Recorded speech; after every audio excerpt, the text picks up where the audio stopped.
प्रेम शरीर या सुंदरता देखकर नहीं होता, प्रेम हृदय से होता है। और जहां दो हृदय मिल जाएं, वहां प्रेम जन्म लेता है। इन दुनिया में दो पौधे ऐसे हैं जो कभी मुरझाते नहीं, और अगर जो मुरझा गए तो उसका कोई इलाज नहीं। परमात्मा सभी को एक ही मिट्टी से बनाता है, बस फर्क इतना है कि कोई बाहर से खूबसूरत होता है तो कोई भीतर से। कल की फिक्र मत करो, जिस ईश्वर ने आज तक संभाला है वह आगे भी संभाल लेगा।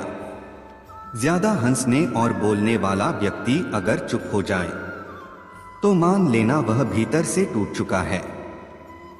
प्रेम में कोई वियोग नहीं होता, प्रेम ही अंतिम योग है, अंतिम मिलन है।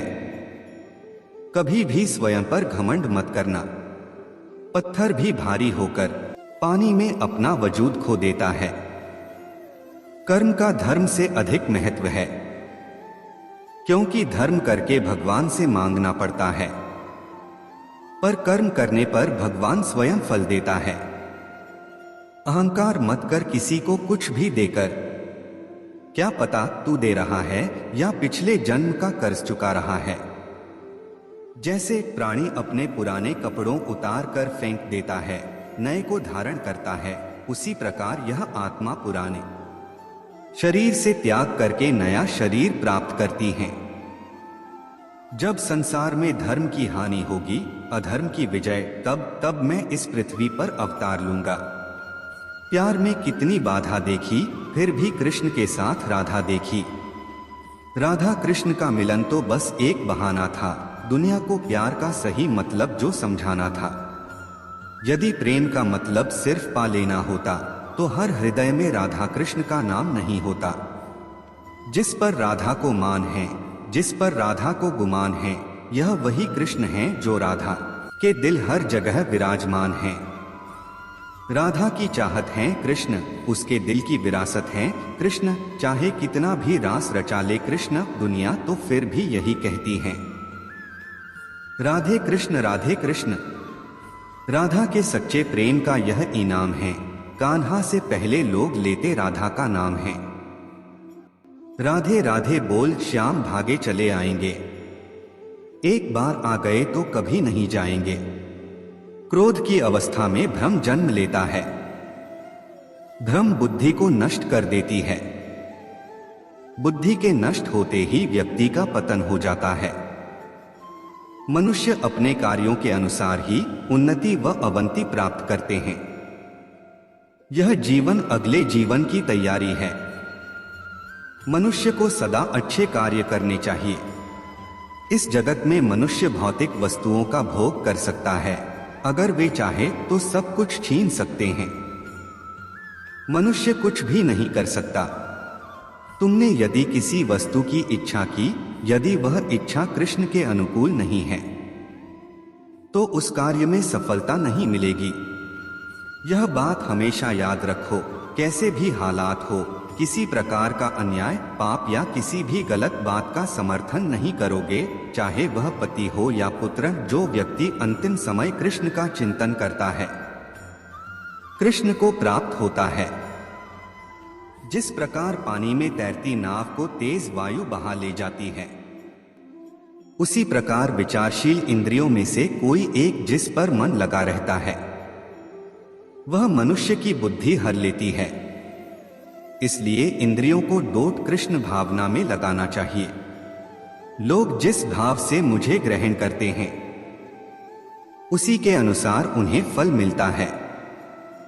अहंकार करने पर इंसान की प्रतिष्ठा, वंश, वैभव तीनों ही चले जाते हैं। विश्वास ना हो तो रावण, कौरव और कंस का अंत देख लो। जन्म लेने वाले के लिए मृत्यु निश्चित है, जितना कि मृत्यु होने वाले व्यक्ति का जन्म लेना निश्चित है। यही जीवन का सत्य है। जब घर से बाहर निकले तो प्रभु कृष्ण के सामने झुककर कहे, हे प्रभु, मैं आपसे मिलकर जा रहा हूं, शीघ्र लौटूंगा। क्योंकि भगवान भी आपके लौटने का इंतजार करते हैं। जो मनुष्य भगवत गीता को डोट निष्ठा प्रेम पूर्वक गंभीरता से पढ़ता है, उसके द्वारा किए गए पूर्व के सारे दुष्कर्म फलों का प्रभाव समाप्त हो जाता है, वह मेरी शरण में आता है। परिवर्तन इस संसार का नियम है। कल जो किसी और का था, आज वो तुम्हारा है, एवं कल वो किसी और का होगा। दुनिया का सबसे बड़ा पापी अगर समर्पण के साथ मेरी सच्ची उपासना करे तो मैं उसको भी शुद्ध कर देता हूँ। वे लोग जो केवल कर्म के फल की इच्छा से प्रेरित होते हैं, वे अक्सर दुखी रहते हैं। जब किसी की चेतना एक हो जाती है तो उसकी सारी व्यर्थ चिंताएं पीछे छूट जाती हैं। फिर उसको किसी वजह की चिंता नहीं होती है। चाहे चीजें अच्छी हो या बुरी, वह सदा एक सा रहता है।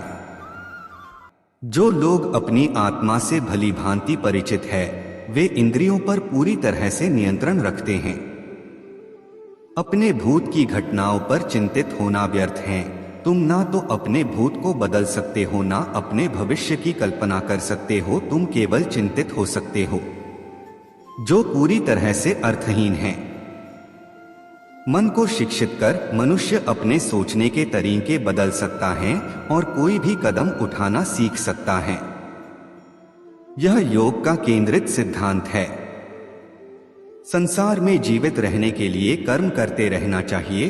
अपने कर्तव्यों से दूर रहकर कर्म से बचने की कोशिश नहीं करनी चाहिए। जो सुना है उस पर विश्वास मत करो। कुछ लोग अपने विवेक से मुझे अपना बनाते हैं, कुछ लोग ज्ञान से, कुछ लोग कर्म से, कुछ योग से। तुम मुझे किस रूप में प्राप्त करना चाहते हो, ये पूरी तरह तुम्हारे ऊपर है। तुम मुझे जिस रूप में बुलोगे मैं उस रूप में हाजिर हो जाऊंगा। तुम मेरे प्रति सदा चौकस रहो, मेरी उपासना करो। अपने हर एक काम के लिए मेरा स्मरण करो। मैं वादा करता हूं तुम मेरे प्रिय बने रहोगे।